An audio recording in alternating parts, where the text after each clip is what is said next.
అందరికీ hi friends. గోధుమలను మంచిగా 4-5 సార్లు కడిగి ఎండబోసి పట్టించినాయి.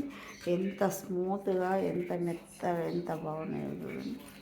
ఈరోజే పట్టించిన దీనిలోకి సోరకాయను ఆనగకాయ అంటాం, ఆనగకాయ అండ్ టమాటా.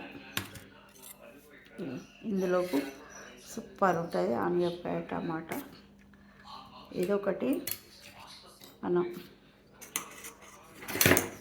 అప్పటికప్పుడు క్యారెట్, ఉల్లిగడ్డ, ఒక పచ్చిమిర్చి మనం తినేది బట్టి, ఎక్కువ తినేటోళ్ళు 2 వేసుకోవచ్చు.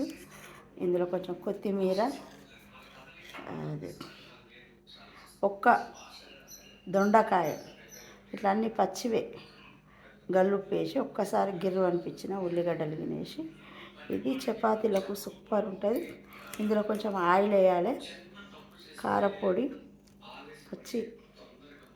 ఒక 2 పచ్చిమిర్చి వేసిన, నేను ఒకటే వేసిన.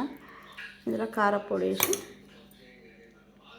నూనె, కానీ బాగుంటుంది చపాతీలకు, సూపర్ ఉంటుంది. ఇది చాలా అప్పటికప్పుడు మనం చేసుకుంటే బాగుంటుంది చపాతీలకు. మరి మీరు కూడా ట్రై చేయండి. క్యారెట్ తోటి ఇవన్నీ. మరి ఈ వీడియో మీకు నచ్చిందంటే లైక్ చేయండి, షేర్ చేయండి, సబ్స్క్రైబ్ చేయండి. నిర్మల ఆమె.